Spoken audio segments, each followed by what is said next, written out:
한 가지 제가 국민들에게 꼭 당부드리고 싶은 말씀은 이제 한국은 정말 자부심을 가질 만합니다. 이 모든 면에서 이제는 톱10의 나라가 되었습니다.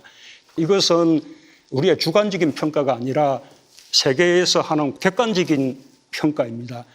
이 성취는 우리 정부만이 이룬 성취가 아닙니다. 역대 모든 정부의 성취들이 모인 것이고 결국은 오랜 시간 동안 우리 국민들이 노력해서 이룬 성취입니다.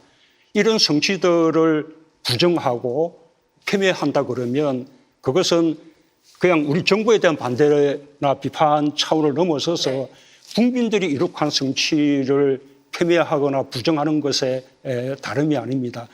정부도 그런 국가적인 위상에 걸맞게 국민들의 삶이 그만큼 향상되도록 마지막까지 최선을 다하겠습니다. 국민 여러분께서 끝까지 힘을 모아주시기를 부탁드리겠습니다. 네, 문재인 대통령 감사드립니다. 네, 어제 아마 많은 분들이 TV로 지켜보셨을 것 같으니까 뭐 굳이 설명 말씀 안 드려도 될 것 같은데요. 어제 있었던 문재인 대통령의 국민과의 대화 마무리 발언이었죠. 이 국민과의 대화 이후에 여당은 진심이 느껴진 위로의 자리였다 이렇게 아주 호평을 했지만 야당은 환상에 빠진 돈키호테 이렇게 혹평을 했습니다. 자, 그러면 이 국민과의 대화를 직접 준비했던 탁현민 청와대 의전비서관은 어떻게 평가하는지 궁금한데요. 그래서 스튜디오로 직접 모셨습니다. 네, 어서 안녕하세요. 오세요. 예, 네. 반갑습니다. 네, 우리 비서관님은 어제의 그 대화를 어떻게 평가를 하시는지 100점 만점에 몇 점 주시겠습니까? 스스로 점수를 주신다면. 그게 참 어렵잖아요. 그 어쨌든 간에 저도 그 행사를 준비했던 많은 사람 중에 한 명인데 그걸 제가 평가를 박하게 하면 스스로 아쉬울 것 같고 또 너무 후하게 하면 지금 뭐 잠깐 언급하셨듯이 또 자화자찬이냐. 그래서 평가는 국민들에게 맡기도록 하겠습니다. 오, 네. 그러시구나. 점수는 굳이 안 매기겠다. 예.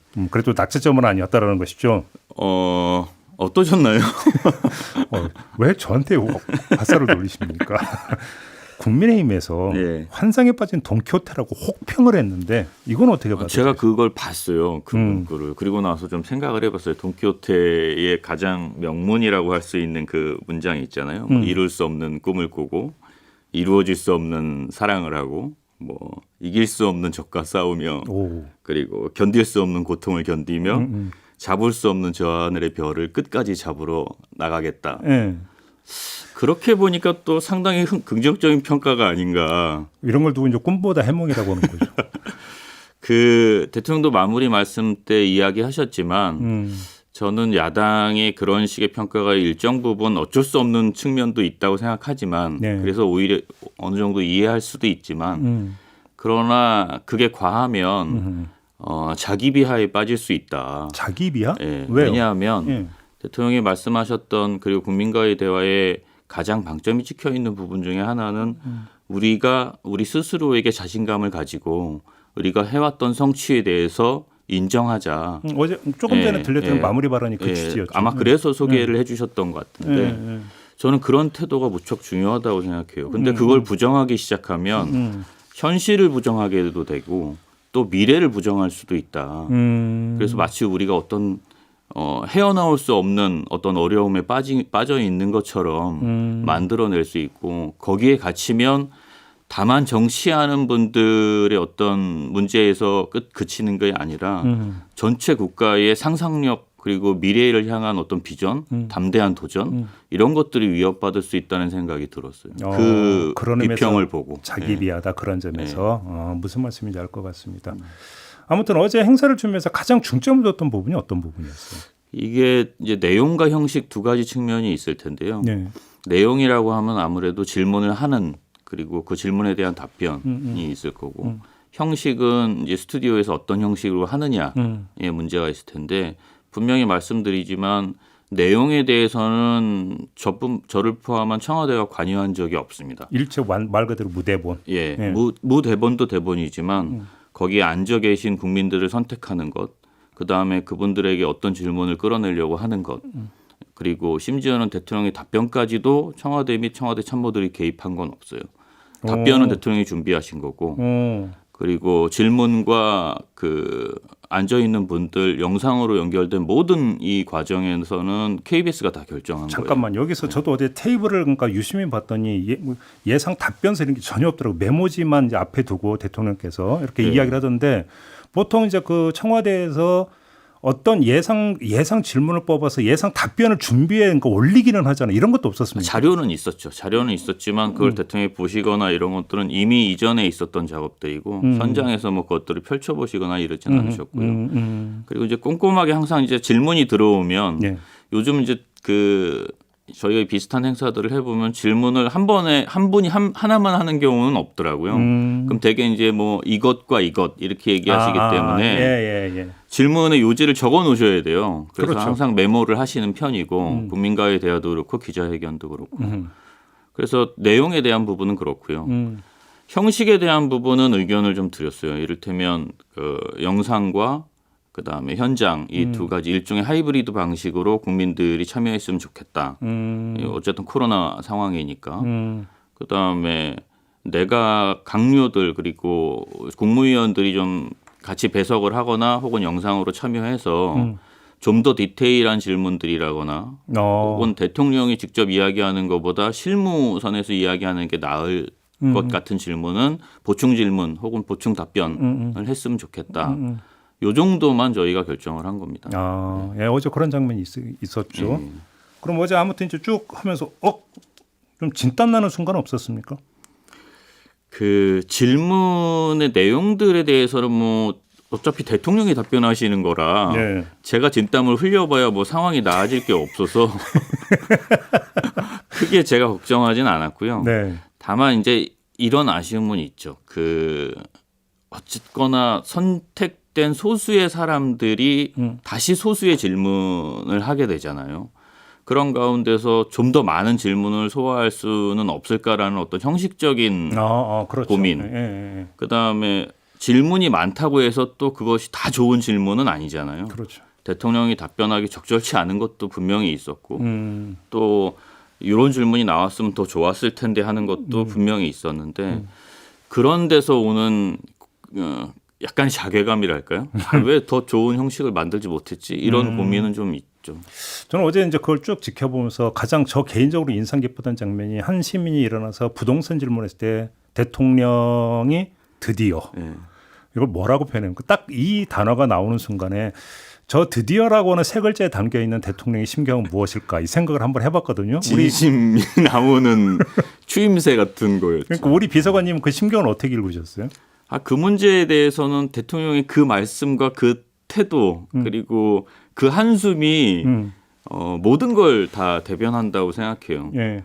거기서 뭐 그래도 이건 더 잘하지 않았냐 뭐 이렇게 얘기하는 것들은 되게 다 사족이라고 생각하고 일단 첫 번째 그 질문을 받았을 때 대통령이 고개를 약간 숙이시면서 드디어 이 질문이 나왔군요 할 때 그 드디어가 문재인 정부가 가장 가슴 아프고 죄송하고 여러 가지 고민을 하게 만드는 딱 그 지점이라고 생각합니다. 저는 그때 어떤 걸 생각을 했냐면 2년 전 국민과의 대화에서 문재인 대통령이 부동산만은 자신 있다라는 발언을 하신 적이 있습니다. 그 발언을 혹시 문재인 대통령이 떠오르면서 드디어라고 하는 이 말을 그 자연스럽게 한 게 아닌가 싶은 생각을 했는데 식은땀은 지금 나는데요. 그런가요? 그럴 수 있죠. 그 과정에서 그 2년이라는 시간 동안 물론 뭐 굳이 이야기를 하자면 코로나도 있었고 여러 국가적 위기 상황이 있긴 했지만 어쨌든 결과적으로 놓고 봤을 때 많은 분들에게 실망 그리고 아쉬움을 남겼던 대목이기 때문에 국정을 총책임지는 대통령 입장에서는 여러 차례 송구스러움을 표현하기도 하셨죠. 그러니까 뭐 청와대 설명을 들었습니다. 코로나 상황이라고 하는 것들 강조를 하는 걸 듣긴 했지만 그래도 국민 입장에서 좀 아쉬운 건 2년 동안 국민과의 대화가 없다가 2년 만에 열린 거잖아요. 필요하다면 비대면 이런 거를 통해서도 얼마든지 할 수 있었던 거 아닌가 싶어요. 얼마든지 할 수 있고 얼마든지 더 할 수도 있어요. 그런데 이건 그 어떤 기획하는 사람으로서 고민이고 아마 이제 진행을 하시니까 저는 같은 고민을 하실 거라고 생각하는데 제가 조금 전에 말씀드렸던 선택된 사람들이 국민들을 대표할 수 있는 대표성을 어떻게 부여할 것이냐. 그다음에 거기서 나오는 질문들의 수준과 네. 그다음 그 질문들의 대의성은 또 어떻게 대표할 것이냐. 어제와 같은 행사를 10번, 20번 한다고 해서 그러면 국민과의 대화 소통이 훨씬 더 늘어났다고 과연 얘기할 수 있느냐. 저희는 할 수 있다고 생각해요. 그런 방식으로 얼마든지. 근데 그 고민은 좀 해야 되지 않나 싶어요. 그러면 예를 들어서 2년 전에 있었던 국민과의 대화 같은 경우는 수많은 국민들과 사전에 질문을 받고 그러니까 그걸 토대로 해서인가 국민과의 대화를 준비를 했잖아요. 이런 방식을 한번 강구해 볼 수 있지 않았어요? 거기에도 그 MBC와 했을 때도 방송이 끝나자마자 야당에서 짜고 했다. 그다음에 대통령 팬클럽이 나왔다. 아 그런 식으로 또 공격 네, 들어오니까 여러 비슷한 이야기들이 항상 나오죠. 그러니까 이거는 저는 뭐 저뿐만 아니라 언론에서도 그리고 특히나 이 대담이나 혹은 이런 프로그램을 진행하는 진행자나 진행팀에서도 고민을 좀 많이 해야 될 대목이라고 생각해요. 그런 곡절이 있었던 겁니까? 네. 알겠습니다. 근데 2년 전 얘기했으니까 그때는 해서 이제 그때 다 소화되지 못했던 질문에 대해서 일일이 답을 해서 보내드렸다라는 그 뉴스를 제가 접한 적이 있었었는데 요번에는 뭐 그러면 그러니까 그 현장에 왔지만 질문권이 없어서 그냥 앉아 있다가 돌아가신 분들이 꽤 되시잖아요. 이분들에게 무슨 AS라든지 이런 게 혹시 있습니까? 그거는 저희가 따로 받은 건 아직 없고요. 네. KBS 쪽에서 아마 정리를 하지 않을까 싶긴 한데 어쨌든 질문의 내용에 저희가 개입하지 않기로 했기 때문에 예. 어떤 질문들이 준비됐었는지 그리고 어떤 분들이 앉았었는지 전혀 모르는 상태여서 아마도 그런 후속 작업이 필요하다면 제안을 받을 거라고 생각합니다. 저희. 아무튼 어제 이제 거기서 코로나 그다음에 민생 경제가 이제 주된 화두였고 정치나 외교 안보는 일체 지금 없었어요. 그거는 애당초 이제 그 대선이 이제 본격적으로 이제 막이 올랐기 때문에 청와대 요청이었던 겁니까? 그건 기본적인 합의 사항이었습니다. KBS 합의가. 네. 네. 그러니까 그러니까 일상 회복을 주제로 해서 일상 회복과 관련돼 있는 주제들을 중심으로 다루자. 이것도 실은 2년 전 국민과의 대화를 해보면서 저희가 좀 형식적으로 고민했던 결과라고 볼 수 있어요. 예. 지나치게 주제를 확대했을 경우에 사람들이 궁금해하는 것들도 물론 소화할 수 있겠지만 특정 주제에 편중되거나 예, 혹은 아주 자극적이고 때로는 아주 정치적인 주제에 함몰되는 경우가 많기 때문에 어떻게 생각하면 그거는 중요하지 않다고는 할 수 없지만 한 부분이잖아요. 그리고 지금 시기에 가장 중요한 건 어쨌든 일상 회복과 그 이후에 우리의 계획이니까 네. 그런 쪽에 좀 중심을 맞춰서 중점을 두고 이야기를 나누자라고 했었던 거죠. 알겠습니다. 제가 이제 그 평소 궁금했던 거 하나 우리 비서관님 모셨으니까 한번 여쭤보고 싶은 게 2년 전에도 타이틀이 국민과의 대화였고 네. 이번에도 국민과의 대화잖아요.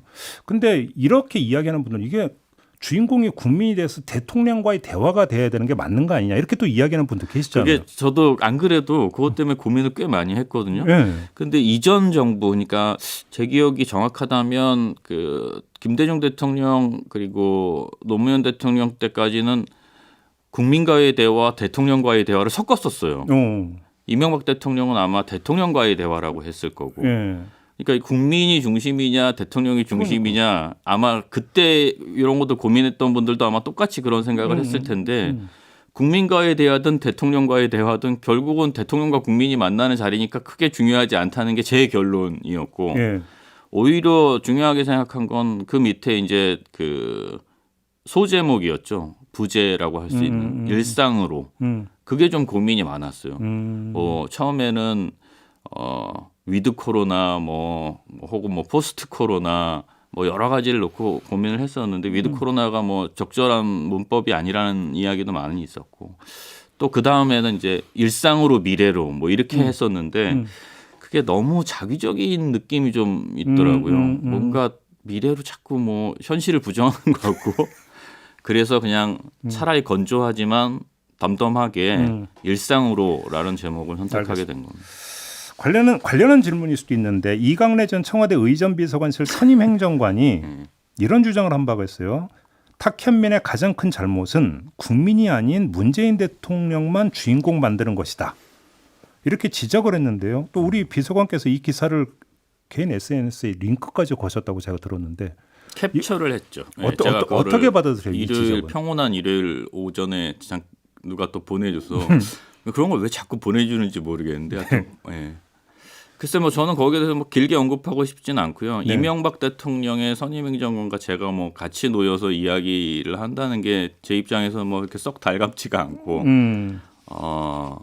이명박 대통령 때의 의전과 행사기획 내용과 그리고 문재인 대통령 문재인 정부 때 걸 비교해서 각자 판단하시면 될 것 같습니다. 그래요. 어떤 것이 더 국민들에게 가까이 갔고 어떤 것이 더 대통령의 권위와 그리고 대통령의 면모를 더 돋보이게 했는지 각자 판단하면 되지 않을까 싶습니다. 그럼 뭐 이제 그건 국민들의 인상의 문제니까 국민들의 판단에 맡긴다는 말씀이신 거죠. 다만 이제 그 보도를 했던 조선일보 같은 경우에 이제 안 그래도 된다는 얘기를 꼭 드리고 싶어요. 왜요? 이제 얼마 남지도 않았고 그리고 세상에 중요한 일이 얼마나 많은데 이렇게 5년 동안 저한테 이렇게 굳이 더 고민하지 않으셔도 될 것 같아요. 저를 두고. 좀 이거 마지막 좀 약간 까칠한지 모르겠지만 이제는 이제 경선이 끝난 홍준표 의원이 과거 입만 열면 했던 비판이 있습니다. 문재인 대통령이 쇼만 기가 막히게 잘한다고 했던 게 기억하시죠? 예. 이러면 또 그러니까 저는 항상 이 탁현민 비서관을 떠올랐는데 그분의 이런 평가에 대해서 어떻게 받아들이셨어요? 모든 정치인들 특히 야당이 그런 말을 많이 하는데 본인들이 하시는 거랑 뭐가 다른 건지 모르겠어요. 제가 봤을 때 딱 한 가지 차이밖에 없거든요. 잘하고 못하고. 그래요? 네. 지금은 잘한다 이런 말씀. 저는 말을 안 하겠습니다만 본인들이 항상 뭐 대통령이나 혹은 문재인 정부를 두고 하는 뭐 쇼를 하고 있다 이 이야기를 들을 때마다 딱 한 가지가 다른데 잘하느냐 못하느냐. 알겠습니다. 시간이 다 됐네요. 마무리해야 될 것 같습니다. 괜히 나온 것 같습니다. 고맙습니다. 예, 감사합니다. 탁현민 의전 비서관과 함께했습니다.